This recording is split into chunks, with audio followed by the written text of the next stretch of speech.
Hi everybody, thank you so much for watching this video.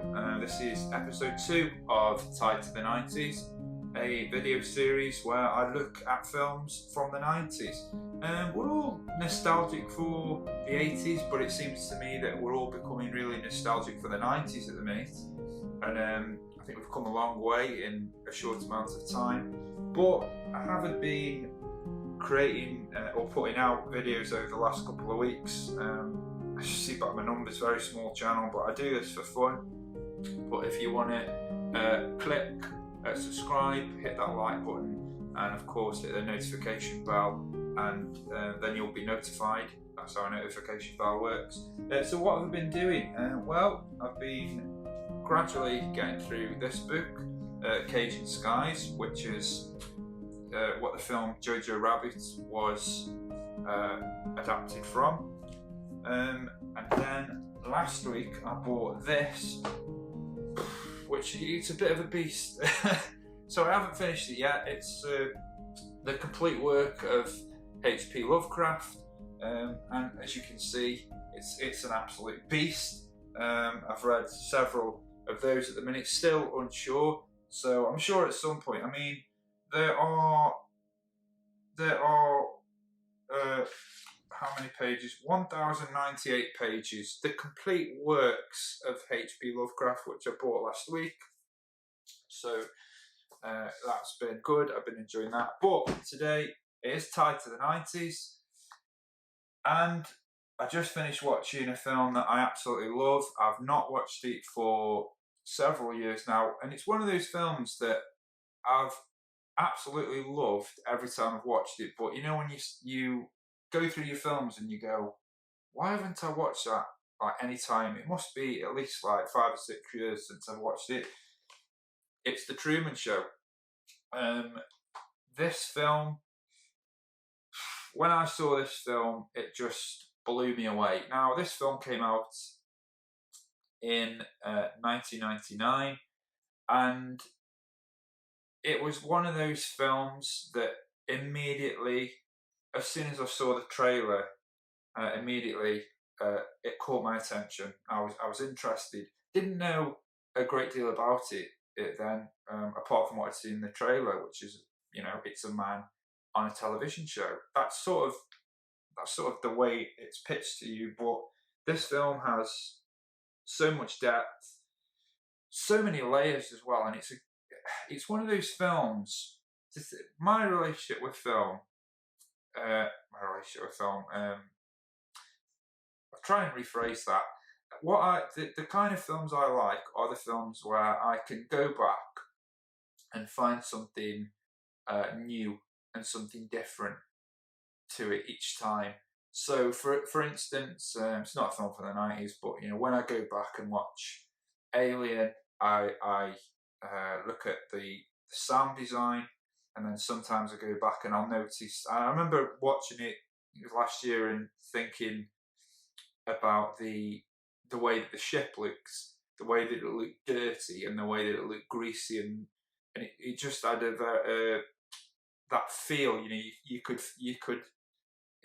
could put yourself in there. You know, you could imagine being there. You could imagine the grease. You could imagine the dirt.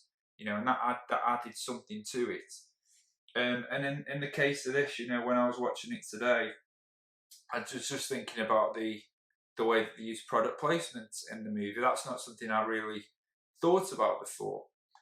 But I'm getting ahead of myself. As I say, this film has so much depth and so many layers.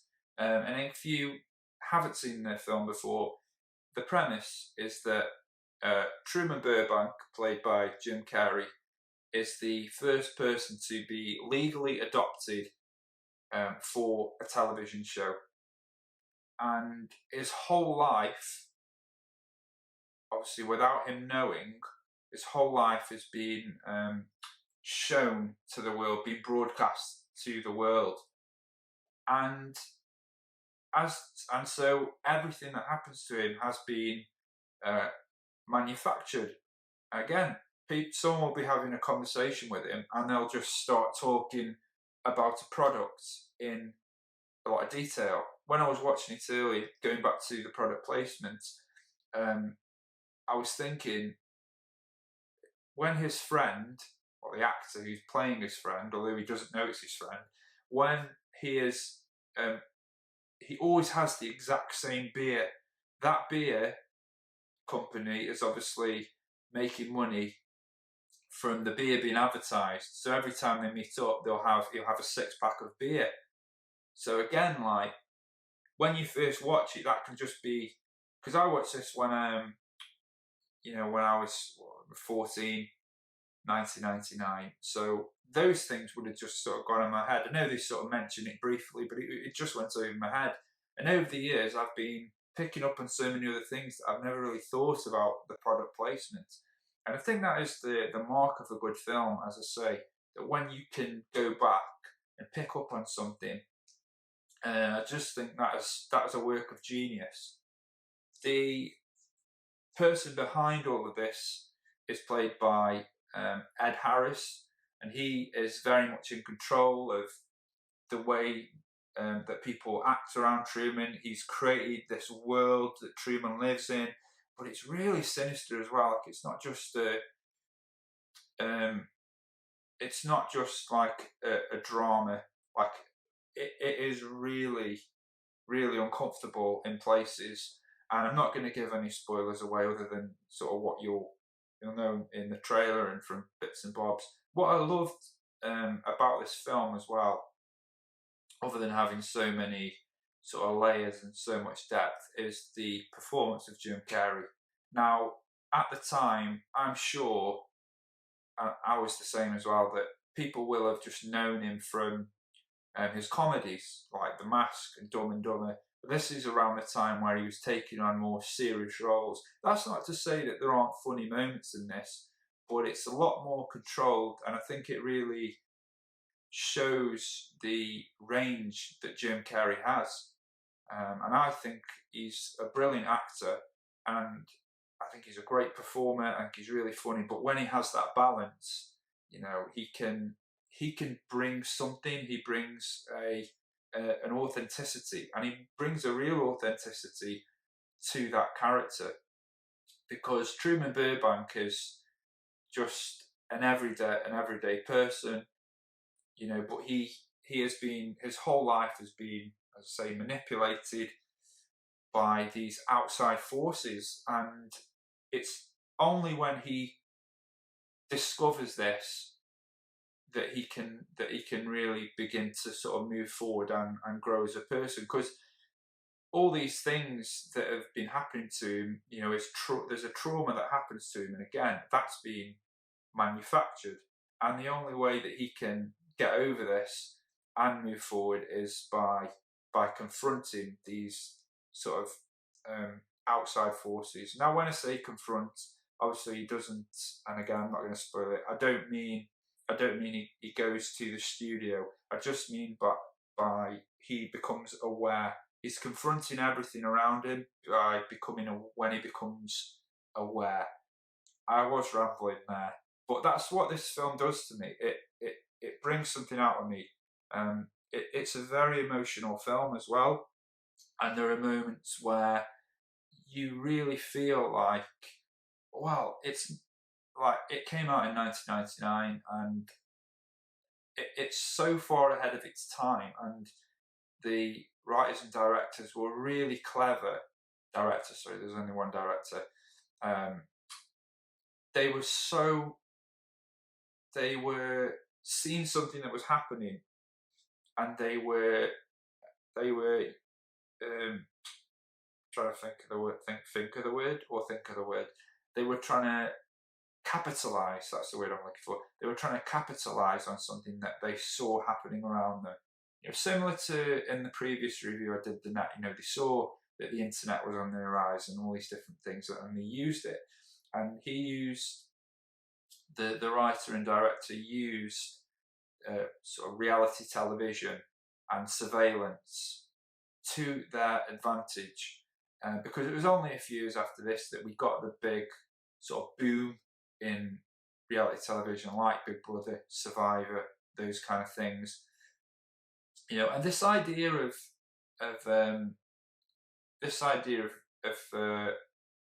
everybody living their life through the medium of television, through reality television, really interests me. And for them to predict that was what was happening, or for them to see at that time that was what was happening, I think that's again a work of genius in terms of writing, in terms of the world building and everything. They definitely use tropes from soap operas as well, and you'll see a lot of those when you watch the film, or if you've seen the film, you've probably seen them as well. They use a lot of those things, like they use things like amnesia, which is a bit of a stereotype, a trope. But we'll bring a character back in. How will you do it? Just say they've got amnesia. Those kind of things. And again, those are things that I think you only pick up on those things as time goes on with multiple viewings. You might pick up on it the first time. For me, multiple viewings, I've noticed these different things, and that's a good thing. Again, that goes back to the film having depth and layers, and it's so rich as well. All the characters, Laura Linney, who plays, she's fantastic in this. She plays Truman's wife, and she's a brilliant actress, and she plays his wife in this. And again, she is always, I don't go back to that product placement thing, she's always talking to sell something. There's a brilliant bit in the film where she's, and this doesn't spoil anything, doesn't give anything away about what happens, but she's talking to him about, I don't know what this is, a big, this, the cocoa. She's talking about cocoa, and he's saying, who are you talking to? Who are you talking to? And can you imagine if that was how people were speaking to you? Every time they speak, they're trying to sell something to you. That's so good. That's on point. You can watch the Truman Show on Netflix. You can also watch it on Amazon Prime. You don't have to rent it either. That's how I actually watch. I mean, I own the Blu-ray, but I actually watched it on Amazon Prime just because I thought, well, it's there. I didn't have to put the Blu-ray in, and you don't want to go through the whole thing about putting a Blu-ray. We've all been there, right? You sit down, you want to watch a film, you think, oh, I'll go in the other room, get the Blu-ray out, put it in.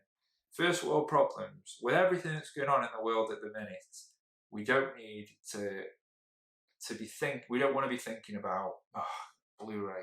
Put the bloody Blu-ray in the Blu-ray player. So it is on Amazon Prime. I could talk about this film for hours. It is a special film, and we are always talking about our top tens, and this is always in my top 10 somewhere. It moves position, but it's always in my top 10. I think it says a lot about the way. I think it says a lot about the way that we live our lives through other people, and especially when you're watching it. When I was watching it, I think this was the point I was making earlier. I think I went off the tangent, but I will say, when I was watching it, I found it interesting that all these people are living their lives through a TV show, through a TV character. And I was thinking, and then I started thinking about social media. See, layers, depth. And I was watching it and thinking, yeah, that's what people do, don't they? They live their lives, all of us, in one way or another, live our lives vicariously through other people. People live their lives through people on Twitter or Facebook or YouTube sometimes, and they just, we all just sort of follow those people, because, and we end up comparing our lives to theirs, and then it's like we're not living our own lives, we're just watching theirs. So there's a whole world out there, and I always think about what do those people do now? There's even a really good point where, I can't actually say because it will spoil it, but it's, if you've seen it, you'll probably know the bit I mean. If you don't, I could tell you, but you'd have to message me, but that's your prerogative. So, I went off to tangent because this film is so good that I always end up going off to tangents. And with all the best films leave you going off at a tangent. You think of something and you go, oh, yeah, I want to talk about that. So apologies if that was a little bit rambly, but I think I got through most of the stuff that I wanted to talk about. Again, so many layers, so much depth. I'm excited just talking about this film. I'm still emotional from watching it, and there's nothing wrong with being emotional when you're watching a film because that's the mark of a good story, of good direction, of good writing. Oh my God, the music, that's something else I could spend hours talking about. The way that